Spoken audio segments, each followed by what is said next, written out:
Bem, minha gente, estamos de volta para dar continuidade à segunda parte do vídeo, estágio fraudulento ou emprego fraudulento, porque, na verdade, ele teria 24 minutos ao todo, mas deu problema, fui obrigado a dividir o vídeo. Então, essa é a segunda parte a respeito da questão do estágio e todas as suas implicações. Dando continuidade, então, um aspecto muito importante é a celebração do termo de compromisso. O termo de compromisso significa dizer que as partes estão imbuídas desse intuito de fazer estágio. É uma garantia para o pequeno, principalmente para o pequeno empresário, porque ele tem um documento de que a pessoa está fazendo um estágio, e para o estudante de que ele está cumprindo a sua relação de estágio. É tanto importante para evitar problemas jurídicos. Para evitar abusos, criou proporções de estagiário. Ou seja, há uma proporção de estagiário na razão de 1 para cada 5 funcionários, sendo que até o total de 20% da força de trabalho. Lembrando que 10% dos estagiários tem que ser de pessoas com deficiência. Pode não parecer importante, mas o estágio é faculdade ao recolhimento da Previdência Social voluntário. Artigo 12, parágrafo 2º da Lei 11.788. Gente, um dia ainda vou explicar que a Previdência Social, ela não pertence ao governo. Ela não nasceu no governo. Ela nasceu nos sindicatos. O governo se apropriou da Previdência Social porque achava que os sindicatos estavam enriquecendo. Isso, se eu não me engano, foi em 1963. Entendeu? Que tinham IAPC, IAPTEC, IAPI, que a gente não vai entrar nesse mérito agora. E outra coisa, eu tenho visto muita gente se lascar por falta do recolhimento da Previdência Social, mesmo que seja um recolhimento voluntário. É importante o recolhimento, porque, na verdade, a Previdência Social parece ser do governo, mas ela é dos trabalhadores, entendeu? E se você quer ter um mínimo de respaldo na sua vida, principalmente quando a idade chegar, ou você for acometido por alguma doença, grave ou não, é bom você estar em dia com o recolhimento da Previdência Social, sendo que no caso do estagiário, é recolhimento voluntário. Eu acho que é importante você levar em consideração esse aspecto, entendeu? Primar pela questão do recolhimento da Previdência Social.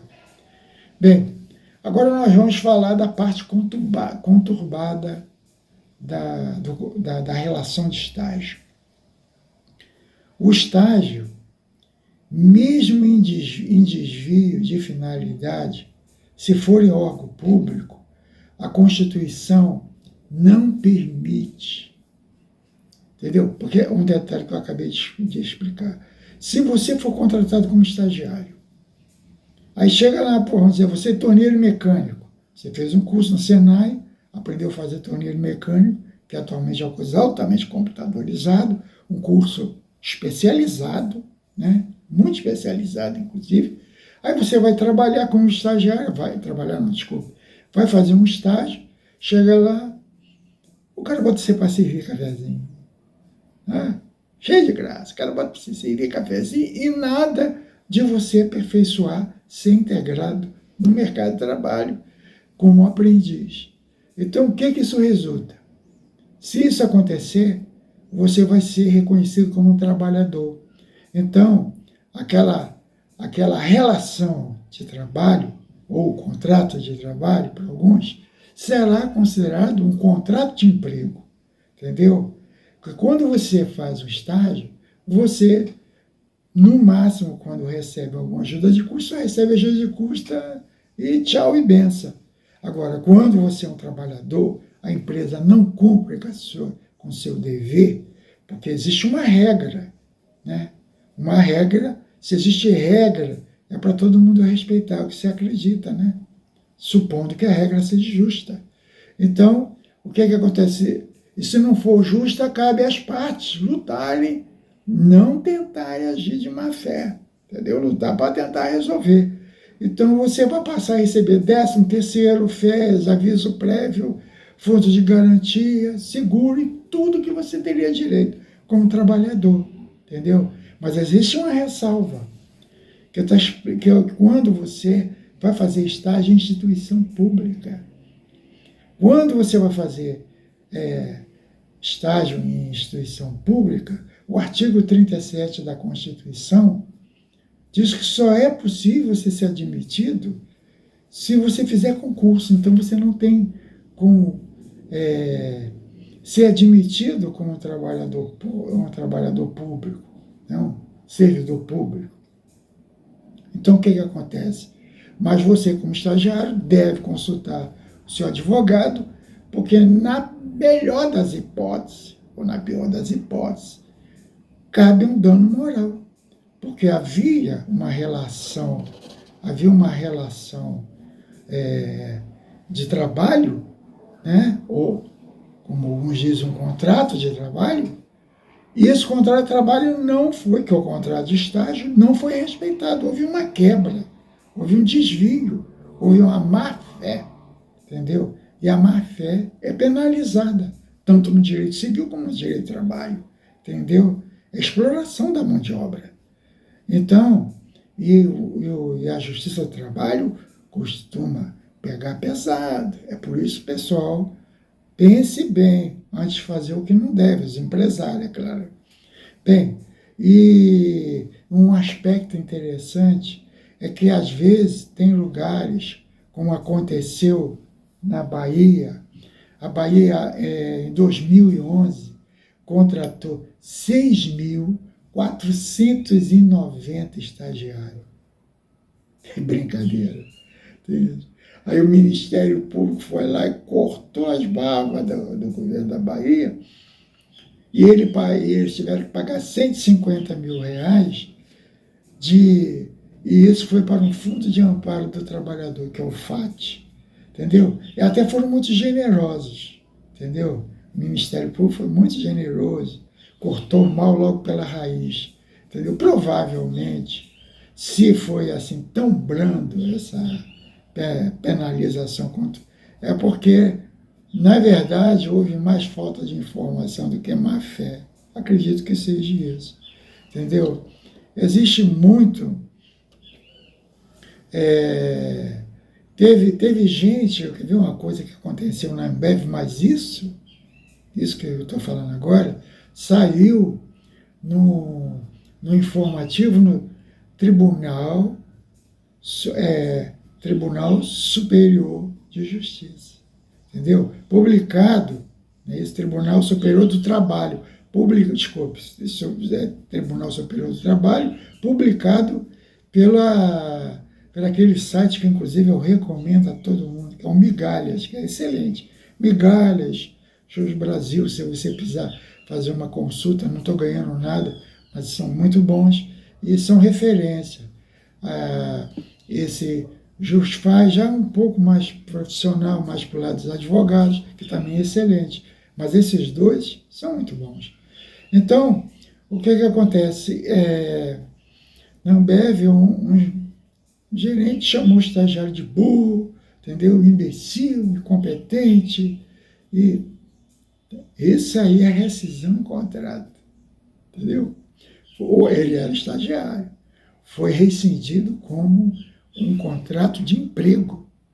Aí recebeu hora extra, entendeu? Fundo de garantia, tudo que tem direito. E ainda foi penalizado com as multinhas aí, né? Então, o que acontece? Mas isso não é culpa da instituição, não. Eu entendo que isso não é um problema da instituição, isso não é política da instituição. É porque quando você tem uma instituição, inclusive como essa, que é uma instituição gigantesca, você não consegue ter o controle de todas as pessoas que trabalham na empresa.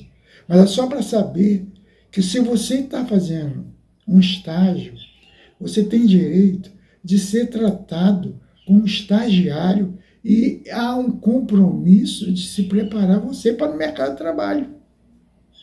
Se tiver qualquer desvio, procure seu advogado, entendeu? Procure seu advogado de confiança, converse com ele, que provavelmente já se estabeleceu uma relação de trabalho.